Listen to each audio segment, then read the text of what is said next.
All right, so today you're going to be taking a deep dive into this fascinating conversation that Elon Musk had with Joe Rogan.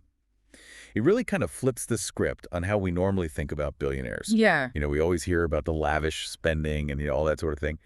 But Musk really challenges us to see things from a different perspective. Yeah, he kind of reframes the whole conversation. Exactly. And we're going to be breaking down a specific clip from this conversation. And I think it's going to be pretty eye-opening. I think so too. So to set the stage, um, Sure. this conversation starts with Musk addressing the elephant in the room, Right. which is this increasingly negative perception of billionaires. Yeah, it's like the word itself has become almost toxic. Exactly. He even uses the word pejorative, Right. suggesting that it's often used as an automatic insult without any real nuance. Exactly. And he argues that this oversimplification really misses the point of how wealth is often generated. Yeah, he's really pushing back against that stereotype. So, how does he kind of start to unpack this idea?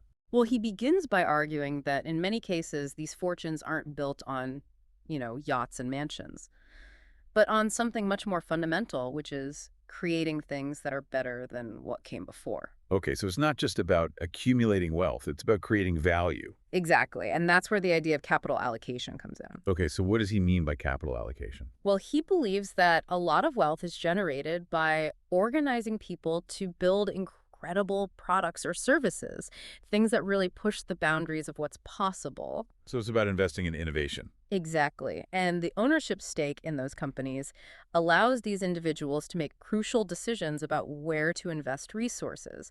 Essentially, they're fueling the engine of innovation. So it's like they're deciding what the future's going to look like. In a way, yeah. And I think this is where things get really interesting because he contrasts this idea of capital allocation with the more common perception of billionaires just spending lavishly. Right. He's highlighting this critical distinction between consumption and investment. Yeah, like you have some extra money, you could go on a fancy vacation, or you could invest in a startup that you think has the potential to change the world.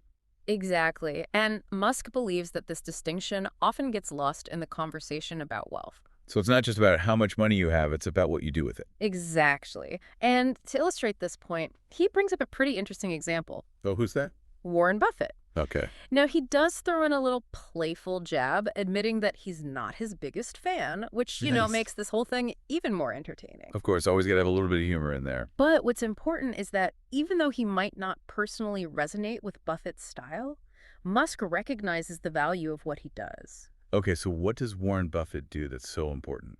Well, he spends his days poring over annual reports, analyzing companies, and making calculated decisions about which ones deserve more investment. So he's like a master capital allocator. Exactly. He's constantly evaluating where to best direct resources for maximum growth and innovation. And this is where Musk really starts to draw a line in the sand. Right.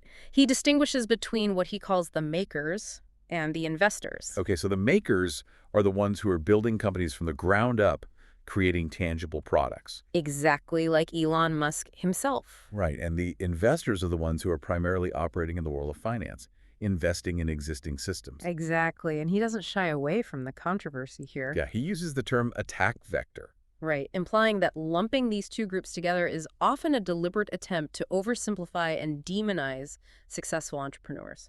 It's like he's saying, hey, we're not all just sitting around counting our money. Right. There's a lot more to it than that. And it makes you wonder if we're so focused on the billionaire label that we're missing the nuances of how wealth is actually created and the different roles it can play in society. Yeah. It's a really important point to consider. It's like we're so quick to judge without really understanding the whole picture. Exactly. And I think that's what makes this conversation so important. It challenges us to think differently about wealth and its potential impact on the world. It's a really refreshing perspective. So let's dive a little deeper into this idea of compelling products, because I think that's really at the heart of Musk's argument. Yeah, he seems to believe that there's a hierarchy of value creation. And at the top is making things that people truly want and need, things that solve real-world problems. Like when you think about it, like Tesla, he's not just making any cars, right? He's pushing the boundaries of electric vehicles and sustainable energy. Right. It's not just about making money. It's about making a difference. Exactly. And SpaceX, they're not just launching satellites, they're revolutionizing space travel. Yeah, they're thinking long-term, big picture. And even Neuralink, which has its fair share of ethical debates. Mm. But the goal there is to merge technology with the human brain, which could potentially unlock incredible possibilities. Right. It's about pushing the limits of what's possible. It's almost like for Musk, the act of creation itself has inherent value. Yeah, I think that's a key part of his philosophy. Like, obviously, financial success fuels further innovation, but the driving force seems to be this desire to make things that are truly groundbreaking. To solve problems that have never been solved before. And that brings us back to capital allocation. Right. Because if you believe, as Musk seems to, that technological advancements are key to tackling the biggest challenges facing humanity, then the ability to direct resources towards those advancements becomes incredibly important. Absolutely. It's about having the vision and the resources to make those big bets. So imagine someone who has the means to fund groundbreaking research in renewable energy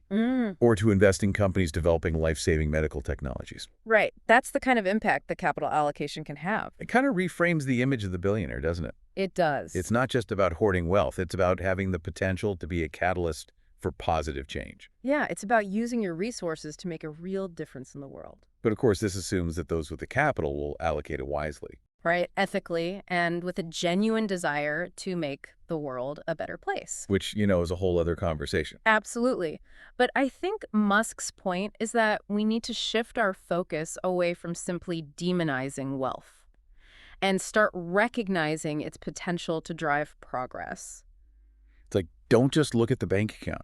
Look at what's being built. Judge the game, not the player. And I think that's a really powerful point, especially in a world that's grappling with issues like wealth inequality. Yeah, it's a complex issue. But if we could start seeing wealth not just as a measure of individual success, but as a tool that can be used to address societal challenges, then maybe we could start having more constructive conversations about how it's generated and distributed. Absolutely. It's about looking at the bigger picture. So what does all this mean for us, the non-billionaires? Well, for one thing, it encourages us to think about the value we create in our own work. Okay. Are we just going through the motions? Or are we contributing something meaningful, something that makes the world a little bit better, even in a small way? Right. It's about finding purpose in what we do. Exactly. And it also makes you think about your choices as a consumer. Okay. How so? Well, if compelling products are the key to progress, then we need to be more conscious about what we buy, what we support with our dollars. So it's about aligning our spending with our values. Exactly. Are we investing in companies that are genuinely trying to make a positive impact? It's a subtle shift in perspective, but it can be surprisingly empowering. It is. Because instead of feeling helpless in the face of these massive economic forces, we can start to see ourselves as active participants, making choices that shape the world around us. Exactly. We have more power than we think. So I think Musk's perspective really challenges us to rethink our relationship with wealth and its role in society.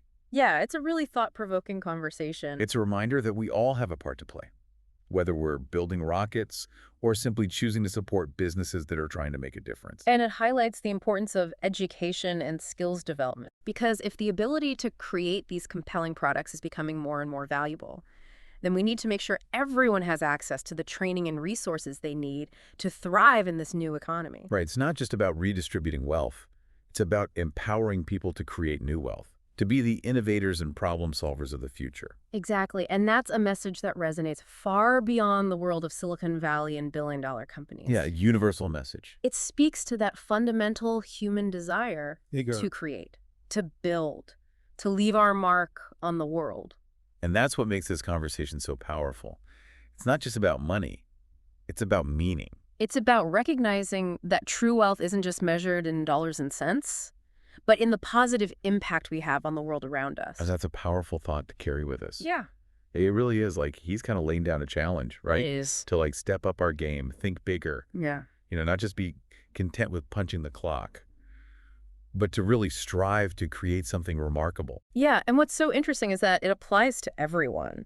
Whether you're running a huge company or just starting out, Exactly. it's about recognizing that every job, every task has the potential to create value, to make someone's life a little bit better. I love that because it really highlights this idea that innovation isn't limited to Yeah. labs and research facilities. Right. It can happen anywhere. It can happen in a small business, Exactly. in a classroom. Think about the teacher who inspires a student to think differently about the world. Yeah. That's innovation. It's like Musk is encouraging us to tap into our inner maker, no Exactly. matter what we do. Yeah. It's about asking ourselves, what problem can I solve? What can I create that will add value? And that's where things get really exciting. It's Yeah. not just about, the next billion-dollar idea. It's about fostering a culture of creativity, of problem solving. Of making things better Exactly. and recognizing that true wealth Yeah. isn't just about our bank accounts, but about the positive impact we have on the world. That's a powerful message. So as you go about your day, think about what kind of value you're creating. What problems are you solving? What can you do to tap into that inner maker? To leave the world a little bit better than you found it. And on that note, that wraps up our deep dive for today. We hope you enjoyed it, and we'll see you next time.